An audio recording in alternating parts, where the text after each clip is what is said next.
Hi everybody, welcome back to the channel. So the test server has now been updated with the rest of the blueprints, or the current blueprint changes, I think is more accurate. Now, we did get on Tranquility recently the new blueprints that we were going to require, but the current blueprints hadn't changed.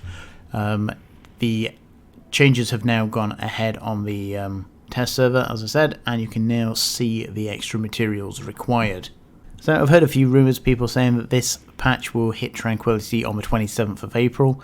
I don't have anything to back that up, that's just what people have been saying. CCP does like to drop its patches on a Tuesday, and the next Tuesday is the 27th.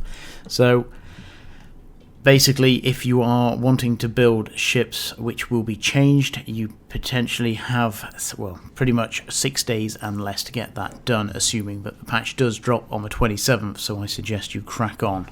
Now, make no mistake, these changes are going to be absolutely huge, and as I've said in prior videos, will pretty much affect everything in the game. There's going to be no ship untouched, and basically that is going to create a lot of opportunities for a lot of people, and again has created a lot of opportunities currently. So as you can see here, we've got the Nid Hogger. Now, I've obviously had access to the spreadsheets and that CCP have put out for everybody, and I've looked at them, but I do much better with the visuals, so being able to see this actually laid out here makes it a lot easier for myself to be able to try and work out what is needed and how much more complicated it's going to be. And let me say, you can see here, everything here has changed. So although the capital parts are still the same, the actual capital parts aren't the same, and I will clarify that, because as I say, we needed the materials before, but now you also need planetary materials and reaction materials to be able to build just the capital components. So the days of just needing minerals has gone, or will be going very shortly. Now, obviously, with a more complicated build, will require more people doing more things. So obviously, in the past, you just needed to mine materials and then have the blueprints, and you could create the end ship. Now you need materials pretty much from all over Eve. So you need to be able to mine, or people need to be able to mine. So you'll have demand for minerals, you'll have demand for PI components, you'll have demand for wormhole stuff, and there are also items that are needed from exploration as well. So the days of just being able to sit in one area and be able to build all the ships that you pretty much wanted are now gone.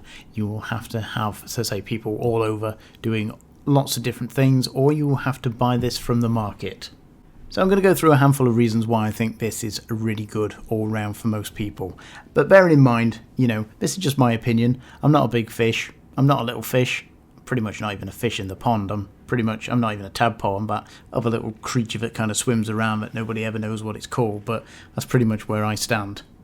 So bearing in mind, obviously, everything I'm talking about, I don't talk from huge amounts of experience in regards to, you know, capital production and this, that and the other. I sit in high sec the vast majority of the stuff I build, and I build little bits here, there and everywhere, and I share that with you guys, not because, well, basically just to give you some kind of idea of the things that can be done. You don't have to be a massive industrialist in order to be able to, you know, eke out a little bit of profit in the corners and bits of industry. And I quite like that, you know, it's not just confined to one area, and that's what I try and share on this channel. It's mostly about, you know, making people aware of what is possible, what you can do, and again, without having to build end game items. And with that in mind, obviously, this change I see being really good for the small-time industrialist. You know, the megacorps out there are going to, I won't say struggle, but they're going to have a harder time adapting to it, because again, I won't say they've had it easy, but basically they have been able to sit in their space, hug it all, and basically build, mine, moon, collect everything that you want, and pretty much be able to build everything without even having to leave your area of space. Well, so say them times are gone, and if you are wanting to build, so say, some of these, you are going to have to buy the vast majority of it, or you're going to have to import materials in order to be able to build it. And if anyone's ever done T2 production, you'll know that basically there are areas that you can always make a little bit of ISK at, and whether it's producing or doing the reactions for the moons, whether it's producing the Tech 2 components, whether it's building the hulls for the ships, or whether it's producing the end ship. There's usually an area that, although they might not always all be profitable, there are always areas that you can just nip into, build a little, make some profit, and come out and then nip into somewhere else.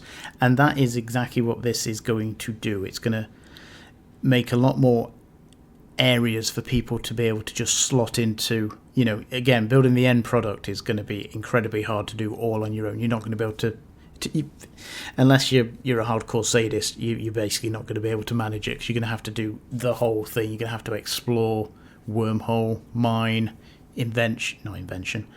reactions, manufacturing, so on and so on. So yeah, the time of that is, it's that's pretty much gone. So just looking at the Geo Trigger Neuralink conduit, you can see here that basically we need pressurized oxidizers, we need reinforced carbon fiber. These basically are reactions that you need to be able to do other reactions to get there. We also need this that basically has to be built as well, so again that's something else to manufacture.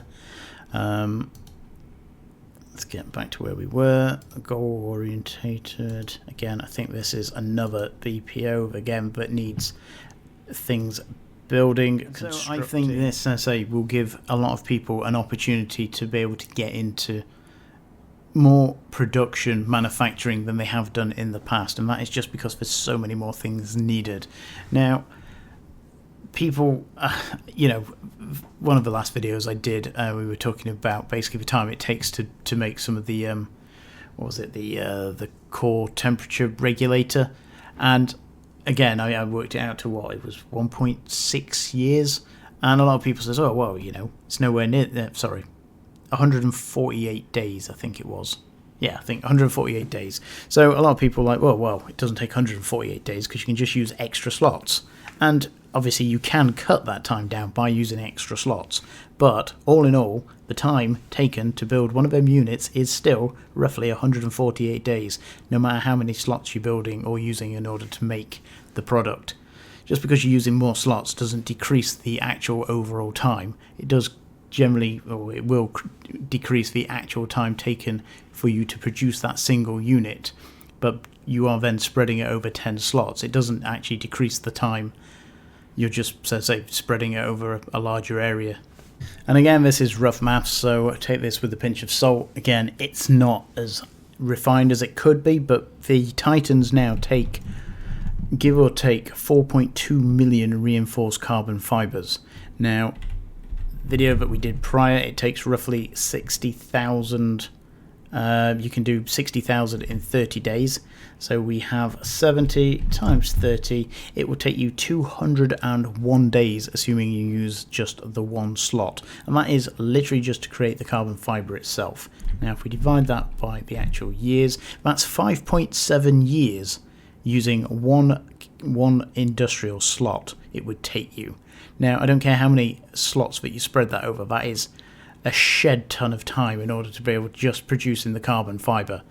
And I think this is the way that CCP have tried to make it, because obviously there are a lot of us out there that have numerous characters, and we can spread it around and pull that time down quite a lot. But again, this is one Titan. It's okay using 30, 40 industrial slots to try and, or reaction slots, in order to bring that time down. But again, some alliances are kicking out 10 Titans a week. Now, obviously, you start looking at that figure, and that's just for the carbon fiber. That's not even including the stuff that you need to build the carbon fiber, which takes roughly the same amount of time again.